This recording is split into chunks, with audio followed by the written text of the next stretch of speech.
we wouldn't be asking permission to organize a carpool. It's the same, but on bikes. Ever since that first walking school bus, I was like, this is the best thing ever. This is what we need to be doing. It's like going to solve all of our problems. Welcome to All Bodies on Bikes, the podcast, where all bodies are good bodies, all bikes are good bikes, and all rides are celebrated. All Bodies on Bikes is a movement to create and foster a radically inclusive bike community. So join your hosts, I'm Ellen, And I'm Marley. as we explore the complexities of the biking world. Help us break down barriers and create the world that we want to see. Come along for the ride. Hi. Hello. How's it going? Okay. How are you? Oh, I'm okay. Do you like my non-existent voice? I wasn't sure if that was your non-existent voice or just being chill. No, I talked way too much at Sea Otter and I got sick. And this is better than it was the last couple days. That's incredible. It doesn't sound wonderful, but It doesn't feel wonderful, but that's okay. We're still here. We're talking. We're doing the thing. I'm excited for today's call. yeah. Talk. What are we doing? Today's We're gonna talk conversation. we're gonna talk to Sam Balto from Bike Bus, who I'm very excited to chat to.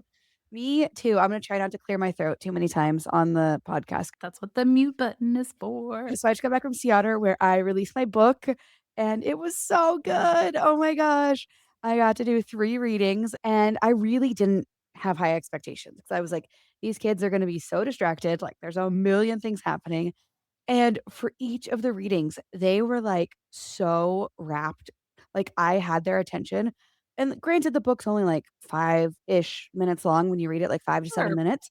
But I was like blown away by how engaged these kids were. And I feel like that's like Yay. a good sign that like it's a good book. Yeah, I told I told the world in my last podcast without you that my kid was just like, "What is this?" And he picked it up right away, and then we read Oh, it. Yeah, I came downstairs and he was just like eating his breakfast and reading your book. It was oh awesome. my God. That makes me so happy. Yeah, it makes me Um, happy too. yeah. Congratulations. My hope is to like connect with libraries and schools and bookstores to like come and do readings and have them sell the book. So if you own a bookstore or run a classroom, I can get you a link where you can bulk buy them and we can make some magic happen. Nice. And then when we come and do the film tour, I will have many copies of the book. I will also have. So, do you remember the last couple of years with Shredley? I've had like the manatee Oh, yeah. themed outfits. Well, this year we released a new kit, and we really leaned into the book with ice cream cones on the sleeves, like ice cream cones from the book, and then like this purple or yellow to purple ombre down the side Okay. that blends perfectly into the purple bib shorts. And so Yay. I'll be doing a pre-order with Shredley. So if folks want me to bring it to the film tour, they can order and I will bring them clothing there. But Nice. I'll also have like samples there so people can try on and then order online. Oh, that would be good. That's Yeah. always my hesitation with anything. But we also have really cute gloves that have little ice creams on them and socks. And like, I'm just a capitalism machine. With the good brand, we've had Ashley on, the founder of Oh, yeah. Shredly. Like, she's talked through all the ways that they try to be sustainable and responsible. Like, there are certainly worse brands you could choose, and I think instead you chose a good one.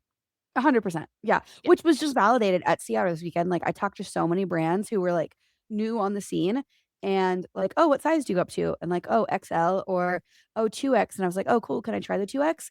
And like, none of it fit. And it's just No. like, I feel like we're starting fresh because there was so Mm, much effort towards inclusion over the last couple of years, and then it's kinda died off. And now it's mhm. time to do the work again. Yeah.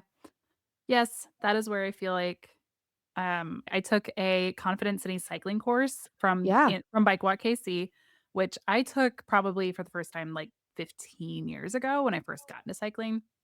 Anyway, it was a good refresher on all of the ways to handle your bike, and I forgot that there was this way that you can do a really fast turn where you actually turn your handlebars the wrong direction so that you start to lean and then you, like, quickly whip it back around so that you do, like, a Ooh. super tight turn, like a 90-degree turn in, like, maybe 3 feet of, like, distance. I know. I didn't get great at it, but it reminded me that it existed, and now that is, like, the metaphor that I'm using for society, towards, like, if maybe it's the current moment is the turn the wrong way, and then we're gonna super overcorrect to the right way. I can only hope. That's my hope. I'm really hanging on to that right now. Let me know. I I I like this hope because I'm not sure that I have that hope, but I think That's it'll be okay. good. Do you Yeah. know what has tons of hope though? Coach Balto's bike bus. It's just very joy filled. He has a huge bike bus. I think we'll have to ask him. It's like 200 people on it, but it's full of joy. So let's bring him on. Can you give us a little overview as to how you became Coach Balto of Bike Bus World? Yeah, absolutely. We're gonna start from the beginning. I was a camp counselor, and then I worked for a nonprofit called Playworks, which I really loved, organizing recess in Washington, DC. What do you And mean organizing recess? Because I oh, think of chaos that's at a great recess. question. So you said chaos, recess. Like teaching them respecting boundaries of games, what the rules to the games are, making sure that the rules are set up in a way that like everybody feels included. I loved it. It was like I described it as being a camp counselor in an inner city school, being a positive person in the kids' day. Uh, but then I realized that does not pay the bills. And then I moved to Boston, got my master's in physical education and coaching. I taught at Boston Public Schools in Roxbury. And my first year, they had a safe routes to school coordinator, like champion at the school. And so there's 20 of them. And I was one of them. And ever since that first walking school bus, I was like, this is the best thing ever. This is what we need to be doing. It's like going to solve all of our problems. And I Tell got, me more. I completely agree, but outline how it's gonna solve oh, all of our problems for us. so like Boston is real, maybe not unique, but like busing is like a huge thing in Boston. And I'd have kids being bussed in from all around, but like, two neighbor kids, like me and Marley could live on the same block, but I live on the 1 mile side of the block and she lives on the 0.99 mile side of the block. And like my family gets a bus for me, a tracking app, roaming security, a phone number to call, like all of this service. Mhm. And like Marley's family gets like call 911 or report something with 311. Wow. And I always felt like that was just like not cool. And kids who live within a mile like also deserve support. And a lot of parents were driving their kids, and not every kid had a parent who would drive. I had this one student, Lorenzo, whose mom worked the morning shift, and she would order him a cab every morning because it wasn't safe because he didn't qualify for the bus and he Oh didn't my have somebody gosh. that could walk him. And I just saw walking school buses as a way to like address a lot of issues and get kids more physically active because I only saw my students once a week for PE and they only had recess daily for 15 minutes. Mm, That is not enough time for recess. Legit. Absolutely. And these aren't like, the students I was working with don't go home and like play all these extracurriculars. right. And so trying to build in more physical activity was something I was really passionate about. I like that a lot, and this is 100% where my passion for bike buses comes into, to where it's like, there's a community aspect that's lost right now because it's not safe for kids to just bike and walk and be autonomous to get themselves to school, and so how are we building back these parental relationships or caregiver relationships so that you can do more of it and then also get more kids like, it's not unheard of for a kid to bike 2 miles, like, the bus could be that could relieve some buses, that could do more, so it's all so interrelated. So, Completely. um, Yeah. Today's episode of the All Bodies on Bikes podcast is brought to you by BikeTiresDirect.com with a huge selection of inventory from tires to clothing, hydration, nutrition, basically anything you need for cycling. BikeTiresDirect.com is your go-to. Use the code ALLBODS, that's ALLBODS, all capital letters, for a 10% discount. And 6% of that comes back to All Bodies on Bikes. So you're getting a discount and the organization is getting supported. Thank you so much to Bike Tires Direct for your support. Hey, Ellen, quick pause on the thing we're actually talking about to talk about something that's really, really important. Did you know that All Bodies on Bikes podcast is actually part of the All Bodies on Bikes nonprofit? are you saying that everything we do is about making the cycling world more inclusive and more welcoming for everybody? That's exactly what I'm saying. And one of the best ways to support that work is by becoming a member. We have individual memberships, we've got bike shop memberships, we've got industry memberships, we've got it all. Any membership helps fund inclusive events, education, and advocacy, and it keeps this podcast going. Plus, members get some pretty great perks like exclusive swag, industry discounts, and more. So if this community means something to you, which we really hope it does, we would love to have you join us as members. You can learn more, and you can join us at allbodiesonbikes.com. And now, back to the episode. What were we even saying? Can we back up a little bit? Sorry. For people who haven't heard of a walking bus or a biking bus, what is it? What does it look like? How does it work? Yeah. So a walking school bus is a group of people walking together on a designated route with meeting times. And it could be, mile and a half distance from the school. It could be 3 blocks from the school. You do it consistently, you make a flyer and you share it. And it's a really wonderful way to get to school. A bike bus is the exact same idea, just biking. And organizing a bike bus has, I believe, like just more logistical things you need to work through, Mhm. but bikes are really fun and they go viral.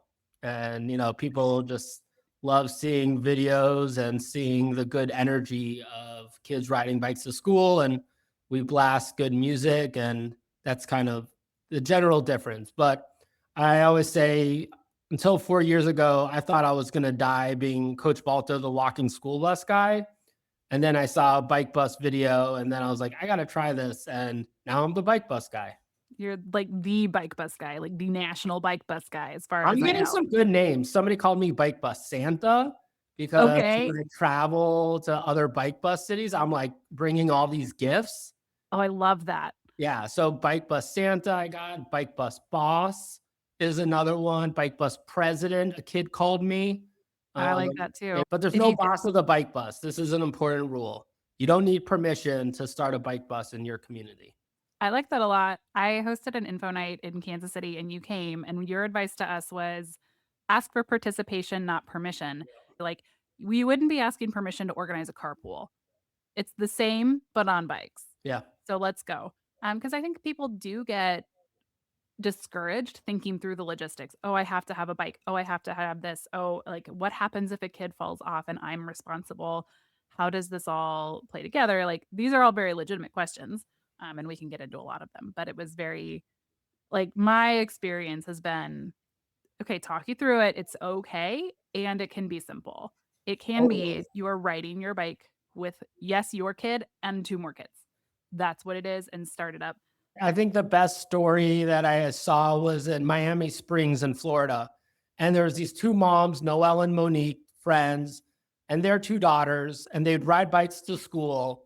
And then they saw a video of a bike bus and were like, oh, we want to like try that in our community. So they just sort of started their route like 2 blocks, a little bit farther from where they live at a rec center. They meet at the parking lot on Fridays. Sometimes they get 5 other kids and sometimes they get 40 other kids.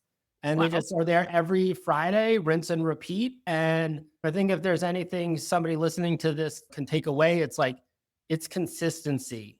We're not Mhm. going for perfection. You're picking a pace that like you can do this for as long as you can do this. Yeah. Like as long as your kid is there, you're not here to solve all of societal's ills through the bike bus. You're not here to create problems that nobody has raised their hand asking for help with. But, you're always inclusive and welcoming people. But this is not we're a boundaries movement. We are not here when somebody's like, oh, you should do this with your bike bus. It's like, no, you should do that and come join us. Because I what like I'm doing is right here. And that's a great idea. But this is where I am. Oh boy, I need to take that with me. I was covering my face because I felt personally called out at the fact that you're telling me that I cannot solve all of the world's problems with a bike You bus. know, people find that very liberating once they hear that. It's true. Yeah, Yeah, it's like we're just getting the kids to school in a way that's fun and safe and joyful. I mean, and it's like it totally boggles my mind. Like somebody said something was like, "Oh, the bike bus parents don't X, Y, or Z," and you're like, The parents who are driving their kids in their Rivian SUV tax subsidized vehicles, they're not doing shit. But like, we don't criticize them. No, we're not gonna like, we're just Right. gonna ignore those people. But like someone who's like inviting people to come ride bikes or to do something with the community, those are the people that we need to say they're Yeah. not doing enough. Give me a Not doing break. enough or not doing it right, not doing the way Yeah, we wanted them to.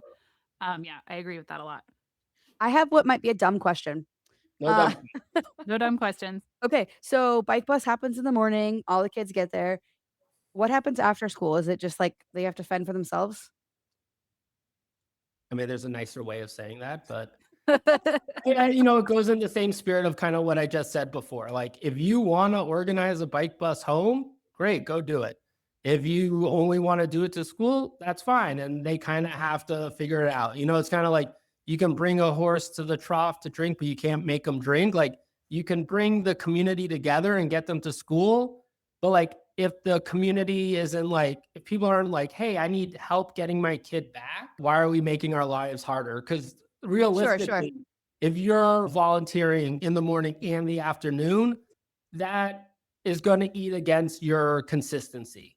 100%. Eventually, you're going to be like, dude, I just want to do this in the morning. I don't want to do this in the afternoon. Then don't do it in the afternoon. Like, if you're Mhm. going to get annoyed, don't do it. Somebody Yep. else can do it. That's what I was gonna say. It can create a good vacuum for someone else to fill. If Yeah. you go in saying, "I'd love to do this in the morning," who can step up for the afternoon? Yeah, or like, person in the WhatsApp group is like, "Oh, my kid wants to do it, but there isn't an option home." Then it's like, "Oh, where do you live? Let's connect your kid with another family that's biking home." 'Cause it's, like, kind of building some independent skills there too, of, like, "Hey, we're gonna go in the morning, you know the way to go." You're learning the skills of, like, how to safely ride a bike in the street, and then in the afternoon, it's a chance to try it out and to test it, like, I rode bikes to and from school starting in, like, 1st grade, like, I don't think we give kids enough credit for what they Totally, can actually achieve. There for was a sure. whole bike league webinar about this yesterday, actually, that exact thing, so we'll link to that. But I was gonna say, since I was gonna ride to school with my kid every day and back every day anyway, so I was able to say, like, "If you are going near my house, yeah, come back with us. Like, we're gonna be there anyway. That's fine." And we've actually had one kid do the inverse of what's being described, so his mom will drop him off at school with his bike in the morning, but then he goes to a friend's house that's close to me afterwards. So he's, like, on the bike bus home. So it opens up just different options to get people out of their cars for one, but it's also just, like, creating the intercommunity maybe within my school, which is part like, that's one of my foundational things about doing this. It's like, my school has a similar bus radius situation, and it's like, why are we not all doing something together? Why are we all in our cars? And Totally. also, everybody hates the car line, even if Oh, you're in it. man, Everybody is so annoyed by the car line. everything versus the school car line, for sure. That's Yeah. like the easiest. Like, if anybody listening has a lot of money, we could create an entire like national campaign about how bad school car lines are. Like, no mayor, no superintendent, no governors like, come to our city, our state. We have the best school car lines. Like, no, nobody wants that. It's like a ton of failed policies all toppled on top of each other, and parents now have to take the burden of this hidden tax. But Mhm. back to more joyful things like social infrastructure. I think one thing I really love is like how it scaffolds children's independence.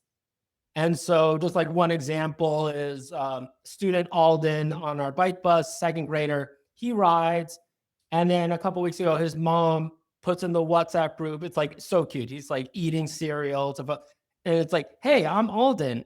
I'm a great rider, and I'm gonna ride today, like in the bike bus without my parents. Look out for me. Thanks." And the mom just like put it in just to let us know. And it was like, that's what it's all about. Like, we just keep Right. an eye on him. I like messaged the mom that he got to school, he's the mama bear. And Right. that's a like beautiful scaffolding of independence. Yeah, exactly. So you've mentioned this WhatsApp group a couple times. Can we just talk about like the logistics of the bike bus? Like, so you get it organized, and then parents can join into the WhatsApp group to get communication. Is there insurance? Do you have to work through the principal? I know you said you don't ask for permission, but like, what does that side of it look like? It really depends. And you're definitely approaching bureaucracy in a, inviting way, not a permission way. Like you're not asking the principal, like, hey, can we do this? It's like, hey, we're doing this. We would love for you to ride with us. We would love for you to share our flyer in the newsletter, stuff like that. But you're not going to the principal being like, is it okay if we do this? It's like, no, because parents who carpool would never go to the principal and say, hey, is it okay if we carpool? That's absurd. And then, what we usually say is like make a flyer, print it out, have the route on it, have the times, the day of the week, and then you pass it out and you invite people. And I, through a couple different trial and errors, I did like texting, but then your like group gets too big. So then you have to go. I went to Google, like Google Groups. That was terrible.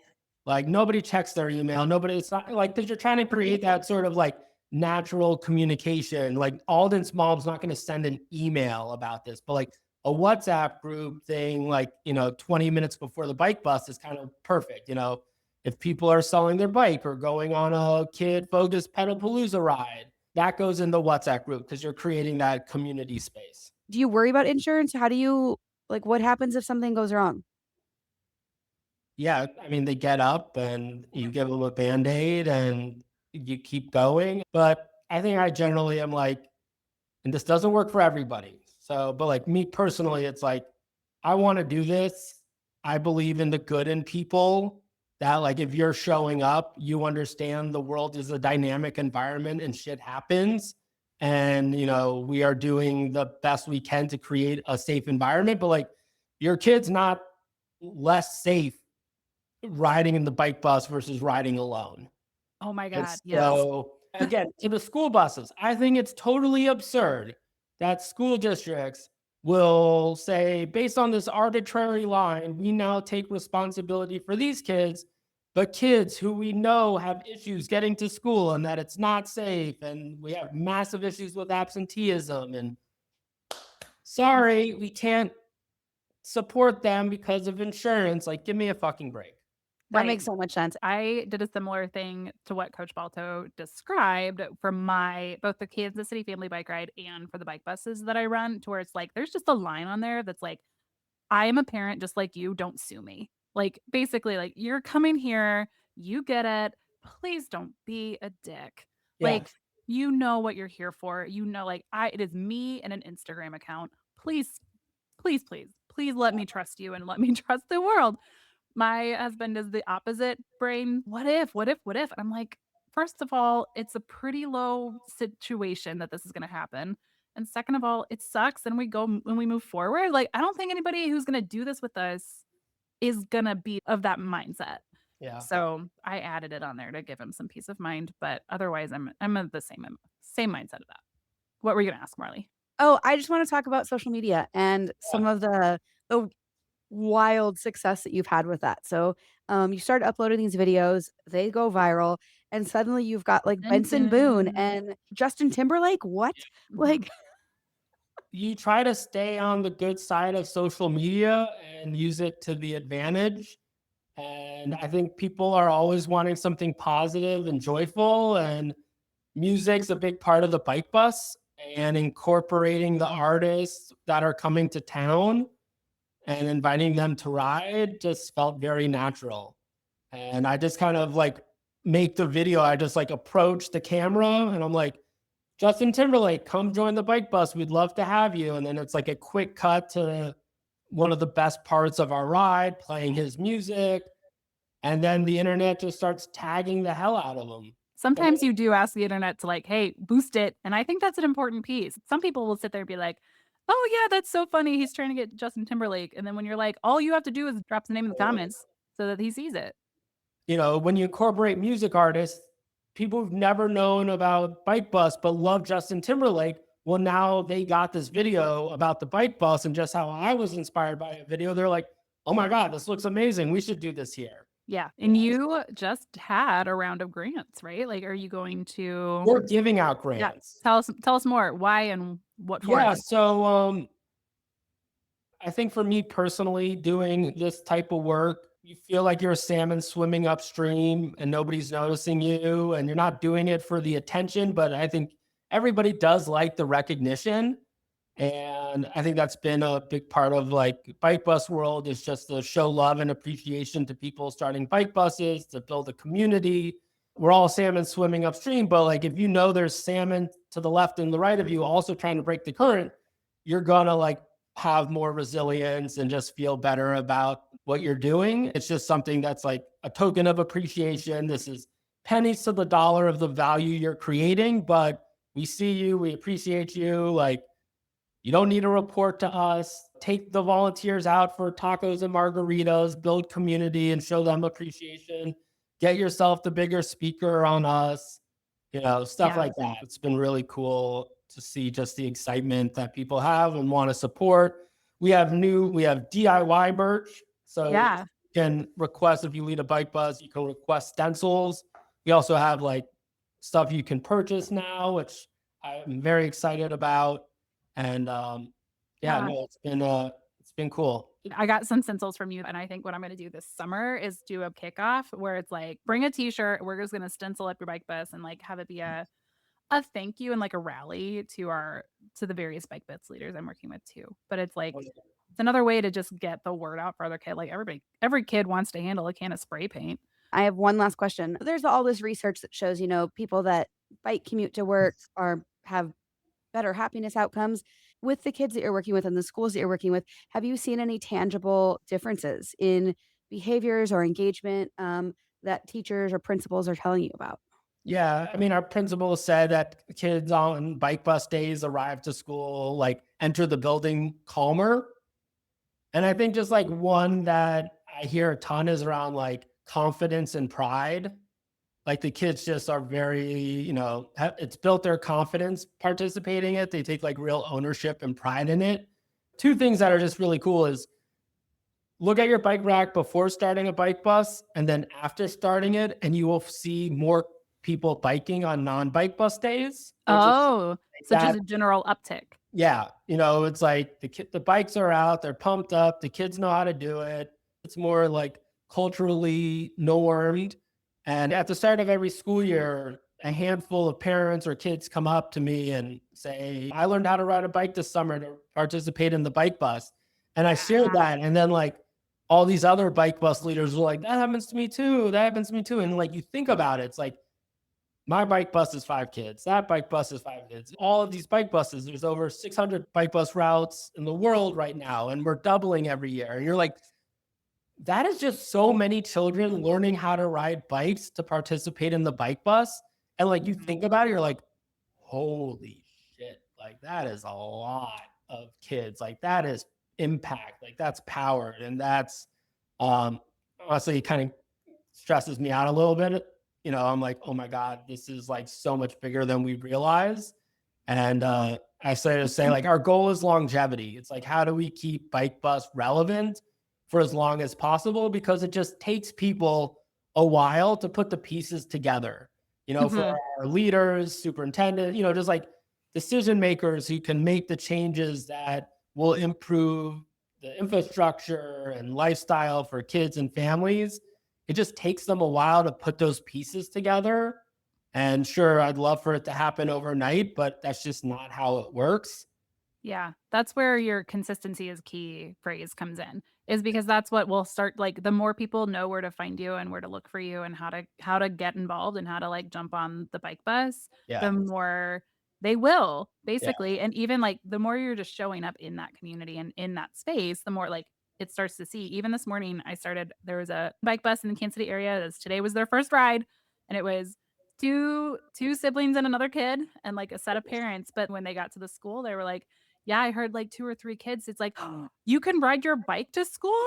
It's like, they just didn't know. It would never Right. occur to them. That is what it is, though. It's the consistency, and it's the posting, and it's showing that you're gonna show up again and again, and that you can do it, and that it's something that you can own.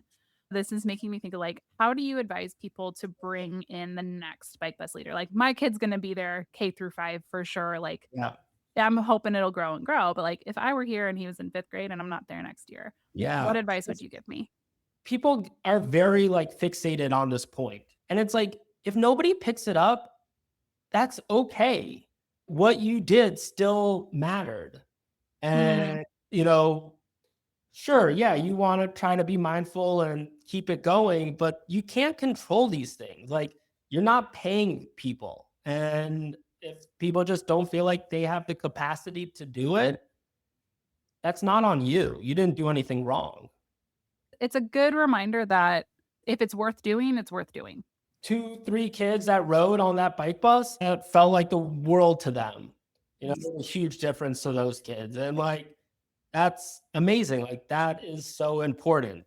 And I even think with my own kid a lot, just the idea that riding your bike is a form of transportation and you can do it, the seed's planted. It Totally. might not grow right away, but at some point it can give them that autonomy back. I never thought of bikes as a kid for transportation. Right. I was like, yeah, we ride on the sidewalk and stuff like that. And now it's like this whole new generation of kids that are like, no, streets are for me. Like, this is my space. I know. I love that. Oh my gosh. What a great way to end on this. Is there anything you would love to say that you didn't say on this podcast?